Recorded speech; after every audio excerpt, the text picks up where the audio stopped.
স্বাগত। আজকের বাংলাদেশে আপনাদের সঙ্গে আছি আমি জাহিদ হোসেন। বিজয়ের ৪৩ বছর উদযাপন করছে বাংলাদেশ। এই সময়ে পাওয়া না পাওয়ার হিসেবেও করছেন অনেকে। শিক্ষা, স্বাস্থ্য, কৃষি, শিল্প ও আইনের শাসনের অনেক অর্জন আছে আমাদের। আর্থসামাজিক বৈশ্বিক সূচকে যার প্রমাণ মিলছে। এর ফলে বিশ্ব দরবারে লাল সবুজের পতাকার গৌরব দিনে দিনে বাড়ছে। উন্নতির ধারা আরও গতি পাবে আজকের দিনে এই প্রত্যাশা সবার। এ নিয়ে আজকের আলোচনা বিজয়ের এই দিনে। কথা বলতে স্টুডিওতে আপনাদের সঙ্গে উপস্থিত আছেন প্রবীণ আইনজীবী ব্যারিস্টার রফিকুল হক, বাংলাদেশ ব্যাংকের সাবেক গভর্নর অর্থনীতিবিদ ডক্টর সালেউদ্দিন আহমেদ এবং ঢাকা বিশ্ববিদ্যালয়ের গণযোগাযোগ ও সাংবাদিকতা বিভাগের অনারারি অধ্যাপক ডক্টর সাখাওয়াত আলী খান। এছাড়া আমাদের সঙ্গে সরাসরি যোগ দেবেন জাতীয় অধ্যাপক ও শিশু বিশেষজ্ঞ ডক্টর MR খান। স্যার, আপনাদের স্বাগত। প্রথমেই ব্যারিস্টার রফিকুল হক, আপনার কাছ থেকে জানতে চাইব এই ৪৩ বছরের পথ চলায় আপনি এই যাত্রাটা কেমন ছিল মনে হয়? খুব কাছে থেকে দেখেছেন বা যাত্রা কেমন ছিল, কথা হচ্ছে how you look into the matter. আমি ব্যক্তিগতভাবে ভেরি পজিটিভ, ভেরি অ্যাফার্মেটিভ। আমি ওই ক্রিটিসাইজ করার জন্য ক্রিটিসাইজ করি না। আমরা 43 বছর অনেক কিছু করেছি। আপনি শুরু থেকে চিন্তা করে দেখেন, তখন তো আপনার বোধহয় জন্মই হয়নি। আমরা অনেক কিছু করেছি, করি নাই তা তো না, কিন্তু আরও করা যেত। সেটা ঠিকই ভালো, তবে আরও ভালো হতো, এই একটা আমাদের অ্যাটিটিউড। যথেষ্ট হয়েছে সব দিকে চিন্তা করে দেখেন আপনি। তবে স্বাস্থ্য এবং শিক্ষা খাতে এই দুটো, এই গভর্নমেন্ট বলি বা আগের গভর্নমেন্টও বলি, আপনি বলেন তো একটা মেডিকেল কলেজ হয়েছে সরকারি বা একটা বড় হসপিটাল করেছে সরকার, একটা বলেন। তাহলে যেটা বেসিক জিনিস স্বাস্থ্য এবং শিক্ষা, সেখানে গভর্নমেন্টের কোনো কন্ট্রিবিউশন দেখছি না। আশুলিয়াতে একটা হসপিটাল করেছেন আমাদের প্রাইম মিনিস্টার মায়ের নামে, গভর্নমেন্ট করেছে।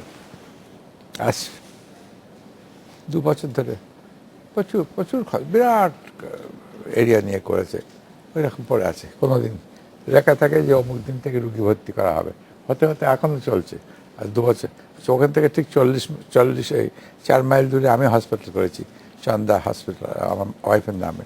হ্যাঁ, পুরো দামে চলছে, জাস্ট 4 মাইল দূরে। কবে শুরু হয়ে গিয়েছে? 100 বেড, এদের তো অনেক বড় তো, কিন্তু শুরু তো হবে, কিছু তো করতে হবে। আর আমাদের দেশে বাংলাদেশ গরিব বলি যা বলি, বাঙালি বহু মিলিয়নিয়ার বিলিয়নিয়ার আছে। তাদের কন্ট্রিবিউশন দেখেন, হেলথ এবং শিক্ষা এবং স্বাস্থ্য, এ দুটো গভর্নমেন্টে একার পক্ষে করা সম্ভব না, এবং করছেও না তেমন। শিক্ষা করছে কিন্তু হেলথে তেমন দেখি না। কিন্তু এই বড় লোকদের মধ্যে কে আছে যে একটা বড় হসপিটাল, একটা কলেজ, একটা স্কুল করেছে? খুব কম। যেটা হিন্দুদের মধ্যে ছিল, মুসলমানদের মধ্যে খুব কম। মানে এখন একটা সময় যেটা আস্তে ছিল যে যারা ধনী ছিলেন তারা নানান ধরনের করতেন, দাতব্য প্রতিষ্ঠান করতেন, সেই জিনিসটা সেই কমে জিনিসটা গেছে। এখন আবার শুরু হয়েছে। একেবারে যে নেই, বন্ধ না, ছিল, কিন্তু আপনি এখন আবার প্রতিষ্ঠা শুরু করেছেন, হয়েছে। আমরা নিজেরাও ওখানে গিয়েছি না, গাজীপুরে, খুব আর চমৎকার। শুরু হচ্ছে, আর অন্যরাও আসছে। হাসানিয়া মিশনের যে ক্যান্সার হাসপাতাল, সেটা সব মানুষের সামগ্রিক একটা প্রচেষ্টার ফল অবশ্যই, সেটা বলতে হবে। আদ্দিন হসপিটাল, যেটা আমি চেয়ারম্যান, বা আদ্দিন ইউনিভার্সিটি, ওখানে না গেলে বুঝতে পারবেন না গরিবের জন্য চিকিৎসা। Ad-din is the best hospital for poor people. Ad-din এখানে আছে, আদ্দিন যশোরে আছে, আদ্দিন খুলনায় আছে। হ্যাঁ, রিসেন্টলি গত পরশু বসুন্ধরা, শাহ আলম না বসুন্ধরা, হ্যাঁ, শাহ আলম। উনিও জায়গা দিয়েছেন আদ্দিনে পরশু। হ্যাঁ, ওই যে ওই মেন রাস্তা বসুন্ধরার ভেতরে একটা বসুন্ধরার নতুন ইসেটার কাছে আর কি। তো যদি উনি বলছেন যে হসপিটাল কলেজ করে কি করবেন, এখানে একটা হার্ট হসপিটাল করেন, 50% আমি দেব। কিন্তু গত পরশু থেকে না পারমিশন দিয়েছে, জমি দিয়েছে যে হসপিটাল করে আমাদের আদ্দিন মেডিকেল কলেজ করার জন্য। স্যার, আর মেডিকেল কলেজে যদি ঢুকতে চান, জিজ্ঞেস করার কারোর ছেলে মেয়ে ঢুকতে চেষ্টা করেছে কিনা। It's very difficult private medical কলেজে ঢোকা, যে হ্যাঁ, খুব কঠিন, প্রচুর টাকা। তখন গভর্নমেন্ট এবারে নিয়ম করে দিয়েছে, এক রেট মেরে দিয়েছে, আপনি খুশি মতন করতে পারবেন না। 12.5 লাখ টাকা বলে ম্যাক্সিমাম করে দিয়েছে। আমরা একটু ডক্টর সালেউদ্দিনের কাছে যাব যে অর্থনীতির ক্ষেত্রে নানান ধরনের সূচক দিয়ে বলা হয় যে আমরা অনেক এগিয়ে যাচ্ছি। এর মধ্যে হয়তো আমাদের 1972 সালের সঙ্গে যদি আমরা কম্পেয়ার করি তাহলে তো দেখতেই পাই যে রপ্তানি 100 গুণ বেড়েছে, আমাদের আয় বেড়েছে, বাজেট বেড়েছে প্রায় 2.5 কোটি টাকা। তো এই যে সংখ্যাতাত্ত্বিক যে বিষয়গুলি দিয়ে বলা হচ্ছে যে খুব ভালো, সেটা আসলে এই সংখ্যাটার গুরুত্ব মানুষের জন্য কতটুকু, এবং এটা অর্থনীতির যে মূল লক্ষ্য, যে মানুষের মধ্যে একটা বৈষম্য দূর করা, তাদের যে যে বেসিক নিডসগুলি আছে সেগুলি পূরণ করা, সেই ক্ষেত্রে বাংলাদেশের এই সামনে এগোনোটাকে আপনি কিভাবে দেখছেন?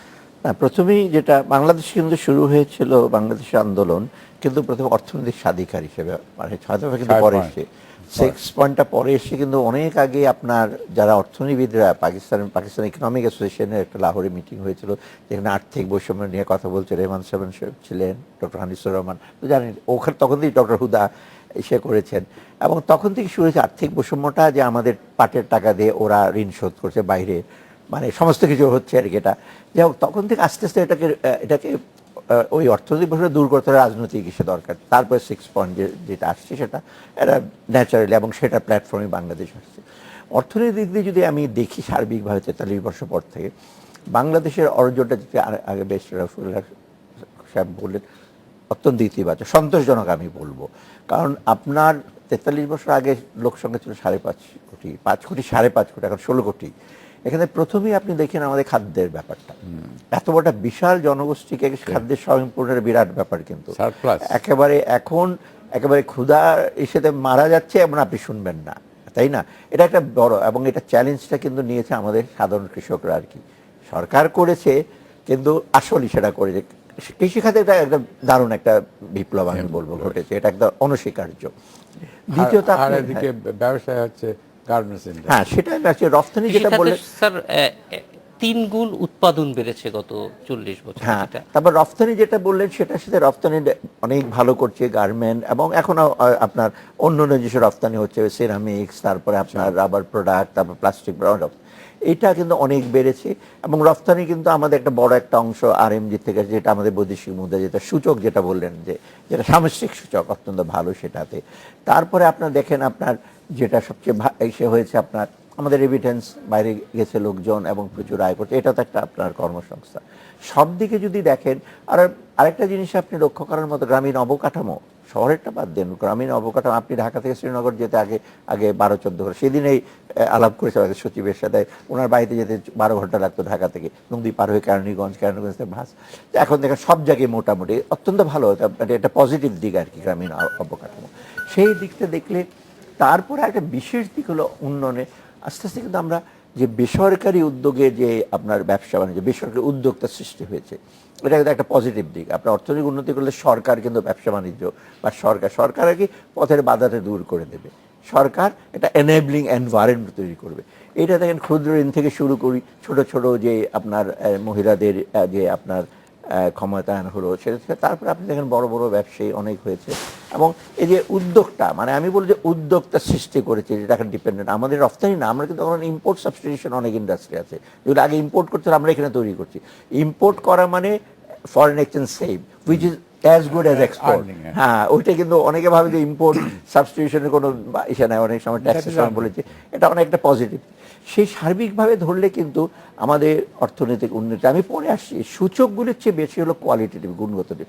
কারণ সূচক অনেক সময় চ্যালেঞ্জ করা হয় যে এই সূচকটা এই 6.2 হবে কি 6.1 হবে, সেটা বড় কথা না, 6-এর কাছাকাছি, তা মানে ধারাবাহিকভাবে বিভিন্ন সরকারের আমাদের বিশেষ করে 1990-এর পর থেকে আপনার শুরু হয়েছে যে একটা আমরা ঊর্ধ্বগতিতে আছি, মূল্যস্ফীতিটা কন্ট্রোলে আছে, সামষ্টিক অর্থনীতি অত্যন্ত ভালো আছে। সেই দিক দিয়ে আমি বলবো যে বাংলাদেশে সন্তোষজনক। এবং বাংলাদেশের ব্যাপারে সবসময় হেনরি কিসিঞ্জার থাকতে বলেছিল যে আপনার বটমলেস বাস্কেট, এটাকে টেস্ট কেস অফ ডেভেলপমেন্ট বলে। কারণ এত বিশাল জনসংখ্যা অত্যন্ত ছোট একটা ভূখণ্ডে, প্রাকৃতিক সম্পদ আমাদের খুব কম, মানে অনেক রকম ন্যাচারাল প্রাকৃতিক দুর্যোগ আছে, এর মধ্যে যে আমাদের পজিটিভ দিকটা, সেটা আমরা টেস্ট কেস বলা হয় যে বাংলাদেশের সাথে সমস্যা সংকুল জায়গায় যদি আপনার উন্নয়ন সম্ভব হয়, বিশেষ করে যে এমডি যেগুলো আমরা বেশি করে অনেকটা পালন করেছি, কিছু কিছু ঘাটতি আছে, সেটাতে অন্য অন্য দেশও কিন্তু উৎসাহিত বোধ করবে, এমন করছো নাই। যে এত সমস্যা নেই, বাংলাদেশ যদি এগিয়ে যেতে পারে অর্থনৈতিক দিক দিয়ে। আর পরে হয়তো আমি আসবো যে এটা এনাফ না, যেটা আসলে আরো কিছু করা দরকার, সেটা হয়তো পরবর্তী জি পর্যায়ে স্যার, আমি আমরা যেটা একটু বলবো। ডক্টর এম আর খানের কাছে যাব। আমরা একটু জানতে চাইবো যে স্বাস্থ্য ক্ষেত্রে বাংলাদেশের অগ্রগতি সম্পর্কে যদি আমরা ওনার কাছ থেকে একটু তথ্য নিতে পারি। ডক্টর এম আর খান, আমরা একটু জানতে চাইবো যে স্বাস্থ্য ক্ষেত্রে বাংলাদেশের উন্নতি অবশ্যই ঈর্ষণীয়। একটা সময় যখন আমরা বাংলাদেশ স্বাধীন হলো, তখন প্রতি 1 লাখ এর মধ্যে 3,000 মা মারা যেত নবজাতক জন্ম দেওয়ার সময়। সেই সংখ্যাটি এখন 200-তে নেমে এসেছে। একই সঙ্গে দেখা যেত যে প্রতি হাজারে প্রায় 265 শিশু মারা যেত, সেটা এখন 37-এ নেমে এসেছে। তো এই যে অর্জনগুলি, এইগুলি আসলে প্রথম দিক থেকে এটা একটা বিরাট বড় যুদ্ধ ছিল। এই যুদ্ধটা আপনারা কিভাবে সফল হয়েছেন এই যুদ্ধে?